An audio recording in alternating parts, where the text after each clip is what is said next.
오늘 이어지는 내용은 스티브 첸이 페이팔에 입사했을 때의 초기 모습부터 시작합니다. 대학가 165번지, 가장 운 좋은 사무실로 불리며 실리콘밸리 관광 책자에 나올 정도로 유명하다. 이곳이 유명해진 것은 이곳에 입주해 큰 성공을 거둔 기업들 때문인데 로지텍, 구글, 그리고 페이팔 등이 대표적이다. 사실 그곳은 평범한 3층짜리 소형 건물로 커피색과 초록색의 외벽만 보아서는 그리 특별할 게 없었다. 어느 날 나는 페이팔의 사무실은 어떤 모습일까 궁금해가며 165번지의 입구에 서 있었다. 165번지의 문을 밀고 들어서자 3, 4제곱미터 크기의 현관이 먼저 눈에 보였다. 현관은 다시 후원으로 통하는 좁고 긴 복도와 이어져 있었고 다른 한쪽은 좁고 가파른 계단이었다. 계단을 밟고 올라가자 작은 실내 화원이 나타났고 작은 화분들이 조그만 분수를 둘러싸고 있었다. 화원을 사이에 두고 두 개의 공간으로 나뉘어져 있는 사무실이 바로 페이팔이었다. 사실 그곳은 줄지어 늘어선 책상들 뿐이었고 그 외에 컴퓨터와 자료들이 아무렇게나 놓여 있었다. 일요일이었으므로 비어진 자리가 많았고 앉아서 휴식을 취하거나 음식을 먹거나 오락을 하는 직원들이 몇몇 눈에 띌 뿐이었다. 이곳은 내가 상상하던 사무실이 아니었다. 전에 일했던 시카고 부근의 소프트웨어 회사만 해도 가지런하게 공간이 배치되어 있었고 각자의 자리는 높다란 파티션으로 구분되어 있었다. 직원들은 조용히 앉아 각자 일에 바빴다. 하지만 페이팔에서는 일을 하면서 서로의 얼굴을 볼 수 있었고 얘기 소리, 웃음소리를 여과 없이 들을 수 있었다. 창업 초기 페이팔의 모습이 그러했다. 스티브, 페이팔에 온 걸 환영해. 선배 러스 시몬스가 웃으면서 다가왔다. 우리는 가볍게 서로의 어깨를 부딪혔다. 아니, 넌 여기가 아니야. 내 사무실은 따로 있어. 나한테 사무실이 있다고? 러스가 안내한 곳은 2명이 사용할 수 있는 작은 방이었는데 책상은 하나뿐이었다. 내 책상은 내가 조립해야 해. 러스가 바닥에 놓인 이케아의 조립식 가구를 가리키며 덧붙였다. 그게 이곳의 규칙이거든. 곧이어 러스는 내 손을 잡고 또 다른 문제인 숙소를 해결하러 갔다. 규칙대로. 그가 말한 규칙이란 소개를 받아온 엔지니어는 마땅한 거처를 찾기 전까지 소개한 사람의 아파트에서 함께 생활을 해야 한다는 것이었다. 러스와 파니가 사는 곳은 작은 아파트였는데 페이팔에서 15분 정도 걸어가면 되는 거리에 있었다. 침실이 2개, 거실, 주방, 화장실이 각각 1개였고 TV도 소파도 없었으며 서랍장도 아주 작았다. 실리콘밸리에 가보지 못한 사람들은 중퇴한 대학생도 실리콘밸리에 오기만 하면 대단한 투자자들이 환영의 팔을 벌리며 호화롭고 자유로운 업무 환경으로 안내하는 줄로 알곤 한다. 컴퓨터가 가득하고 마당에 커다란 수영장이 있고 그렇지 않다. 처음으로 실리콘밸리에 와서 창업에 뛰어든 엔지니어들은 대부분 이런 합숙 비슷한 생활을 한다. 기본적인 생필품만 갖추고 짐을 놓을 곳도 마땅치 않은 그런 곳에서 말이다. 심지어 나는 침대조차도 없었다. 그날 밤 나는 러스와 파니에게서 담요 하나를 빌려서 거실의 바닥에 깔고 누웠다. 그렇게 실리콘밸리 엔지니어로서의 생활이 시작되었다. 당시 전형적인 실리콘밸리 엔지니어의 일과표는 이러했다.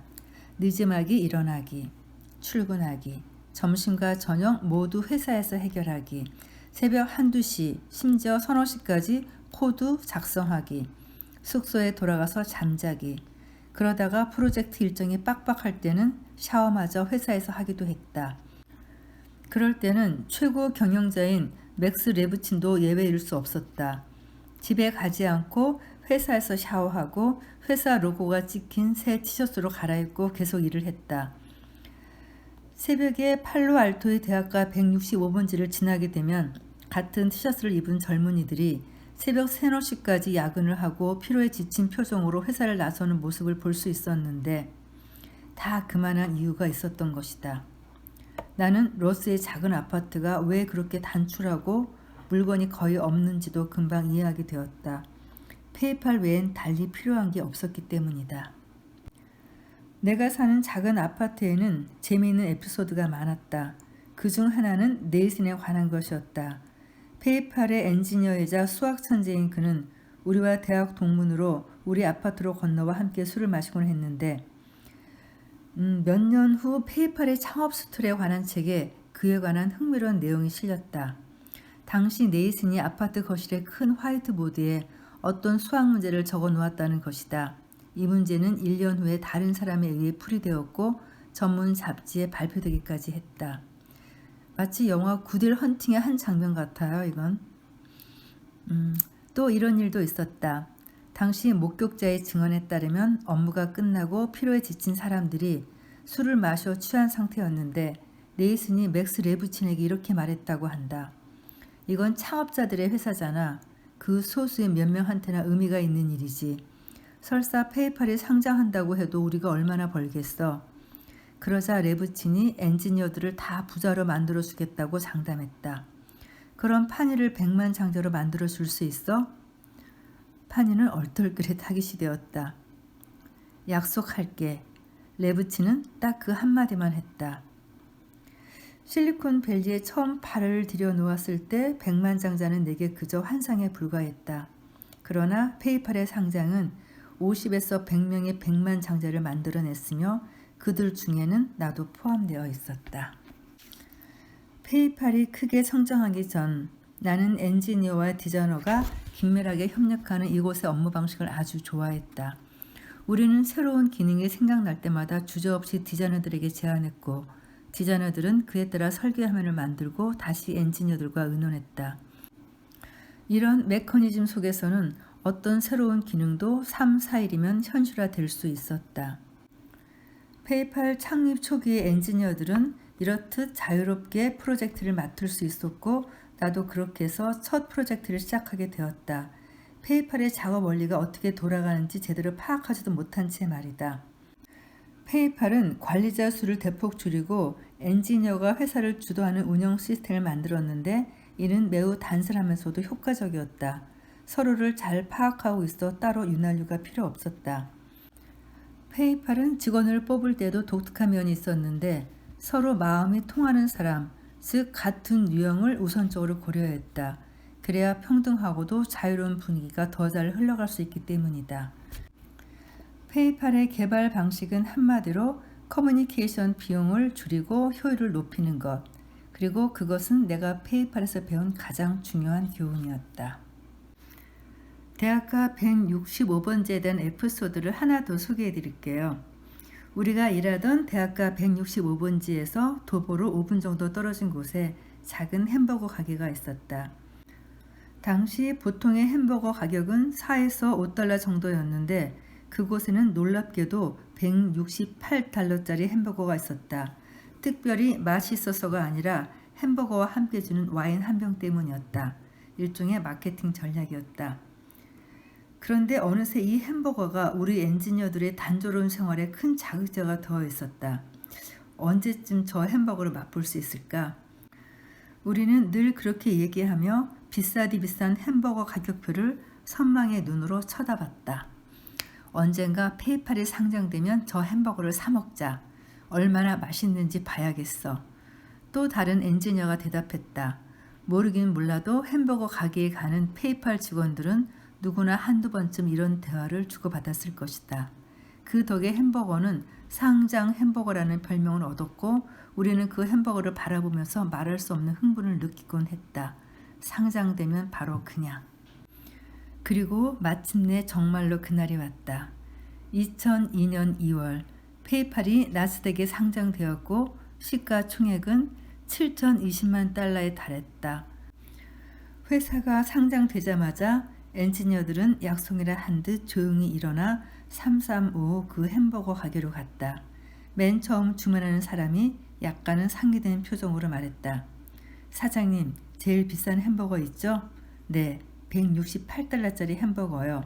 함께 와인을 마시고 싶거든요. 그 다음 사람은 활짝 웃음을 지으며 큰 소리로 주문했다. 제일 비싼 거 2개 주세요. 그날 그 가게의 최고가 햄버거는 불티나게 팔려나갔고 금방 동이 나고 말았다. 사장은 엔지니어로 보이는 손님이 들어오면 바로 이렇게 말했다. 페이팔에서 왔어요? 축하합니다. 그런데 상장 햄버거는 다 팔리고 없어요. 실로 페이팔에서의 시간은 내게 많은 행운을 가져다 주었다. 나를 백만장자로 만들어 주었을 뿐 아니라 좋은 친구들을 알게 해주었고 실리콘밸리에서 자리 잡을 수 있게 도와주었다. 페이팔이 막 창업했을 때 우리 멤버 20여 명은 레브친의 아이들이라는 별명으로 불렸다. 그런데 나중에 포춘에서 더 환상적인 별명을 지어주었다. 페이팔 마피아. 하지만 초창기의 페이팔은 일정한 조직의 형태도 없었고 우리는 그저 서로의 친구들일 뿐이었다. 우리는 늘 밤을 새워서 일을 했고 엄청난 스트레스에 직면해 있었다. 누군가는 해커를 상대해야 했고 또 누군가는 이베이와 맞서야 했다. 내가 속한 팀은 새로운 시장을 개척하는 업무를 맡고 있었는데 전자상거래를 필요로 하는 회사에 페이팔의 인터페이스를 제공해 주는 일이었다. 그렇게 일하는 동안 우리는 눈빛만으로도 통하는 조직원이 되었다. 페이팔은 성장이 너무 빨랐기 때문에 엔지니어들은 페이팔 이외의 생활을 상상할 수 없었다. 우리는 같이 밥 먹고 야근하고 함께하는 짧은 휴식을 소중히 여겼으며 놀 때도 함께였다. 개인적인 시간을 보낸 적이 별로 없었던 것 같다. 하지만 페이팔이 이베이에 매각되면서 사정이 달라졌다. 두 창업자가 회사를 떠나면서 엔지니어가 주도하던 분위기도 사라지고 많은 직원들이 회사를 떠나갔다. 페이팔의 창립 멤버들이 하나둘 다 떠나고 남은 자리에 강한 연대감이 피어올랐다. 오랜 친구인 우리는 자주 모임을 가졌다. 누군가의 생일을 챙겨주거나 차를 마시며 가벼운 얘기를 나누기도 했다. 거기엔 실리콘밸리에서 처음 만나 온갖 경험을 공유해온 사람들끼리의 편안함과 동료애가 넘치듯 흘렀다. 격이 없는 이 만남에서 많은 창업 아이디어가 거론되기도 했다. 그때는 미처 의식하지 못했지만 옛 페이팔 사람들은 그 자체로 실리콘밸리에서 성공률이 가장 높은 창업 투자의 산실이었다. 우리들이 창업한 회사를 하나의 도표로 작성해보면 서로가 투자하면서 서로의 창업을 돕고 있었다는 사실을 금방 알 수 있을 것이다. 이렇게 연결된 회사만 7, 8개가 넘었다. 내가 유튜브를 창업한 것도 그 전형적인 예에 속했다.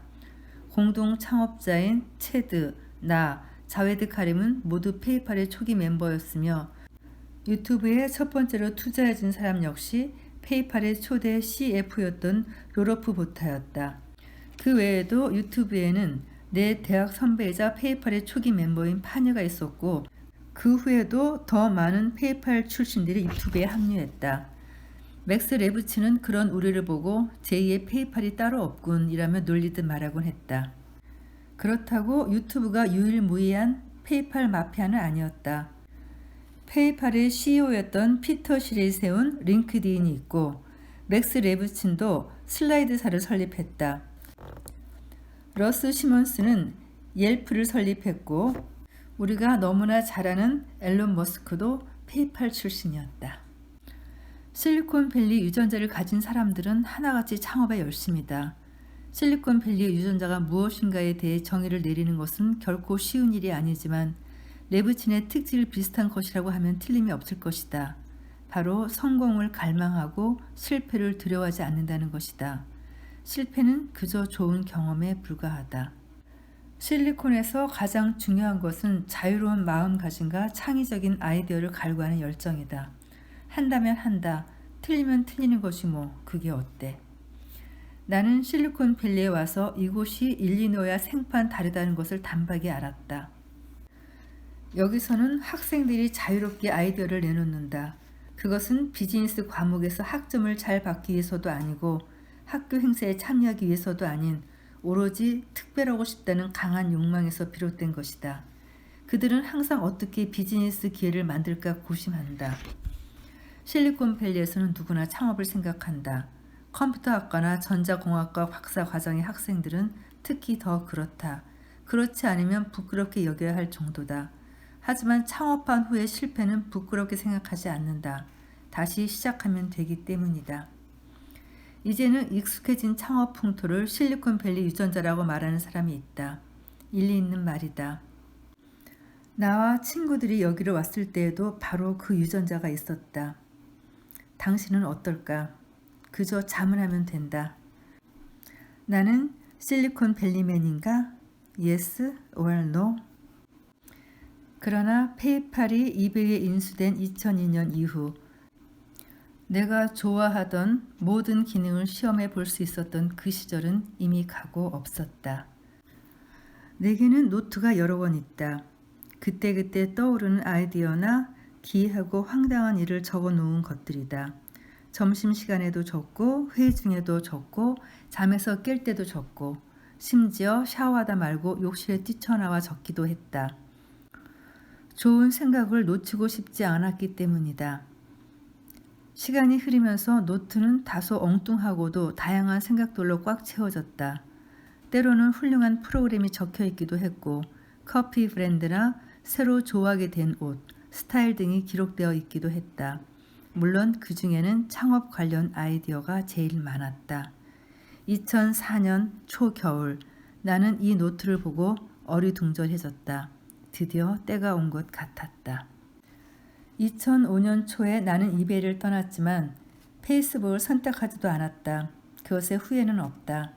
그때의 심정으로는 내가 스스로 사장이 되는 게 맞았기 때문이다. 이베이에서 3년을 버틴 나는 내 결정을 테스트해보고 싶었다. 내 머릿속은 창업 아이디어로 가득 차서 노트에 다 담아낼 수 없을 정도가 됐다. 내가 창업을 결정한 데에는 또 다른 중요한 이유가 있었다. 몇 년 전 페이팔을 그만두고 결혼한 후 시애틀로 이사간 체드 헐리가 아내와 아이를 데리고 실리콘밸리로 돌아온 것이다. 야, 나 돌아왔어. 뭘 좀 하고 싶어. 넌 안 그래? 그가 내게 전화를 했다. 물론이지. 안 그래도 뭔가 하고 싶어서 몸이 근질거리던 참이야. 나는 그의 귀환이 너무 기뻤다.